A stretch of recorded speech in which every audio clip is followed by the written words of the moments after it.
Guys, Saints chapter 4 is out, and we're going to talk about it. 3 Mormons Book Club.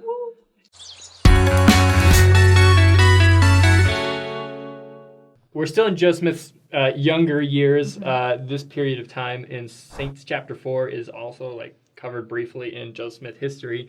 But it gets interesting because we're going to talk about Joseph Smith's treasure hunting days. All you anti-Mormon people love to hate on, which really, it's not even that big of a deal. So I don't know what you guys are all like freaking out about. And then you've got the Seer stones, and Joseph Smith, actually, he had a Seer stone. You know, he found one. And that's where a lot of the controversy comes in, because people had a problem with that because it seems very mystical. It wasn't that uncommon back in the day. But anyways, what happens is this guy named Josiah Stoll, he hears Joe Smith has this Seer stone and that he's pretty good at finding stuff through it. And so he's like, Joseph, come help me find this lost Spanish treasure or whatever that he's got. You know, he's heard of or map to or whatever. I just loved how he was so convinced that he had the treasure that he was willing to pay Joseph and his father to live with him. Right. I mean, that's actually how he met his wife, because Emma Smith, Joseph's future wife. I love that love story part Her of it. dad was invested in this treasure hunting endeavor. Right, and they're staying at his house. They're staying at the Hale's. At Isaac Hale's house. Yeah, exactly. You might say the real treasure he found was Emma. Can we make that Amy is deceased. So, but yeah, so they're paying so much money for them to come find this treasure, which turned out to be Yeah, they didn't. like, They didn't really nothing. find it, and Joseph was like, "Yeah, you should probably stop looking because we're not having much success. It's He not could have happening." milked it too. He could have been like, "No, we'll find it tomorrow," you know, and gotten money. But he was an honest man. Right. Anyways, it touches on that in Joe Smith history. Touches on it a lot more in Saints chapter 4. But what happens is Josiah's nephew files a complaint against Joseph that he's conning Josiah, his uncle, and they call them all to court. And Josiah testifies on behalf of Joseph Smith, which is just hilarious. It doesn't make any sense that anyone would even charge Joseph Smith in the first place. Right, but the fact that you'll often hear that Joseph Smith was a con man, it all goes back to this court case when he was charged with being a con man, and the person he was charged of conning defended him. So I'm kind of surprised that misconception still- It is lasted so this funny long. people use that against us, but it's like, do you know the whole thing? Because it doesn't make sense Oh, with what you're trying to prove. You know what I mean? Right, and he was never convicted. Right. End of Right, story. he was acquitted. But I wish I could treasure hunt. That's like every kid's dream is to What? go find Really? treasure. I'd be Everyone wants to scared. be a pirate. Because of his endeavors or working with Josiah and searching for treasure, he met a beautiful young lady named Emma Emma Hale. Hale. And if we put her picture up here, I don't think that it's. Wait, I where think are she you looks going kind of with scary. this? I think she Where looks are kind of scary. That's just me. I'm entitled to that opinion, but I'm sure that for 1826, she was the cream of the crop. Well, okay, we're also. That is mean. I I'm have sorry. some. I have some Insta pics that aren't that flattering either. You Okay, know. okay. So. I think David is just intimidated by powerful women. That's also true. That's also why true. So, moved so out of my Joseph spot. met Emma, and they started spending lots of time together. And she was saying that he was just one of the best men that she'd ever met. And so even after the treasure hunting ended, Joseph continued to work on Josiah's farm so that he could spend time with Emma. But Emma's parents, due to the court case and a lot of rumors about Joseph, they just didn't approve of the marriage. Well, marriage. They were just dating. They were just courting. Yeah. They were courting. Go and court. Go and court. When If you could seven name brides for seven brides. these movies, bless her beautiful hide, So, regardless of the parents' opinion, Joseph still asks for Emma's hand, and Emma loves Joseph so much that she's willing to marry him even though her parents don't agree. Also, Emma believes that Joseph Smith is called of God and the work he's doing, and she'll play a huge part in the growth of the church and in helping Joseph. He's only 21 at this time, or just barely turning 21. Yeah, about there. So, she's a huge part of him becoming the man of God that he needs to be. And so then they get married.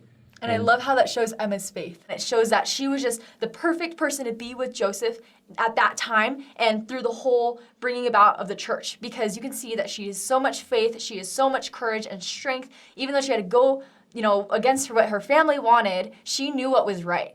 And, I believe that she also had a really strong relationship with God. And because of her, it helped Joseph a lot and gave him a lot of strength too. And I love how you can see that from early and in chapter 4. And you guys, it is just so cute. You just got to read that. It is so and she went with Joseph when he went to recover the golden plates from the Hill Cumorah. She goes with him in like a stagecoach, I think. And he gets out. She stays in the stage. And they're going like in the dead of night because bad guys are plotting to get the plates from him. Joseph's smart, and he knows that they think he's gonna go in the daytime.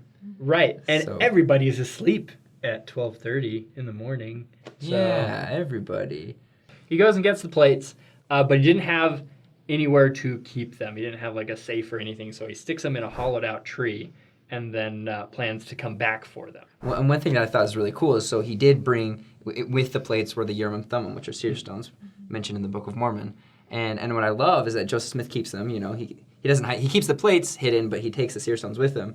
And later, like, his dad's freaking out, and he's like, these guys in town are saying that they're gonna find the plates no matter what. So like, Emma, go tell Joseph, because he was working, on a farm, and he's like, go tell him that he needs to watch out for the plates because they're hidden in this tree stump somewhere. And so then Emma finds Joseph, and she's like, Joseph, the plates are in danger. And Joseph just like takes out the Urim and Thummim, just looks at them, and he's like, nope, they're good, because he can see anything. Like he can see. I don't know. Like, I wish I had it just that. blew my mind when I read that because, so like, cool. I know that Joseph's using he uses the Urim and Thummim and the seer stones to, like, translate the Book of Mormon, but he could also check on the plates, So when Joseph was on his way back with the plates, he ran into some trouble.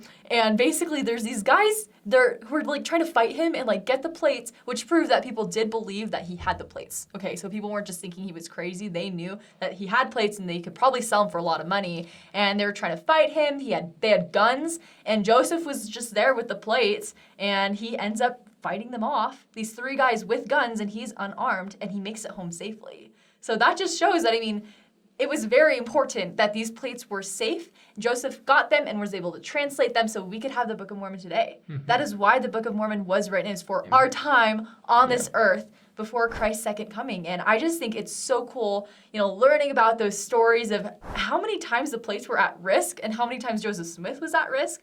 But everything worked out okay because now we can have the Book of Mormon today. And I just think that is so beautiful. Definitely. One misconception that is popular even amongst members of the church is that the golden plates were actually solid 100% gold, which probably isn't true. We don't really know because we don't have them, but there are several issues with them being actual solid gold. One being that they would probably be too heavy to run with as long as Joseph did. And if they're solid gold, it's very soft metal, and it would probably have messed up the engravings on there. But we're going to link to an article about this that talks about what they probably were, which is an interesting alloy, popular kind of towards the Central American region called Tumbaga. But it's interesting because the people that were chasing Joseph, trying to get the plates, probably thought that they were solid gold. Joseph Smith probably thought they were solid gold at first because they looked like gold. But they probably weren't solid gold. Gold was more of a descriptor than necessarily... Yeah, it was gold color. Right, describing more the color than the actual material it was made from. There's probably some gold in there, but not solid gold. So, read the chapter. Tell us what you think. Leave it in the comments. Make sure to like, follow, and subscribe on Instagram, Facebook, Twitter, YouTube. Hit the notification bell so you can keep updated with our book club in the next chapter of Saints. Yeah. We're so excited for next month. Be sure to read this chapter, and we'll see you guys next time. I feel like a Disney Channel show when I'm like, or like at PBS Kids, like, see you next time on Zaboomafoo. Oh, Zaboomafoo is such a good show with the little monkey. I just remember the lemur. pizza dispense What? machine. It's a lemur. Oh. Zaboomafoo is a lemur.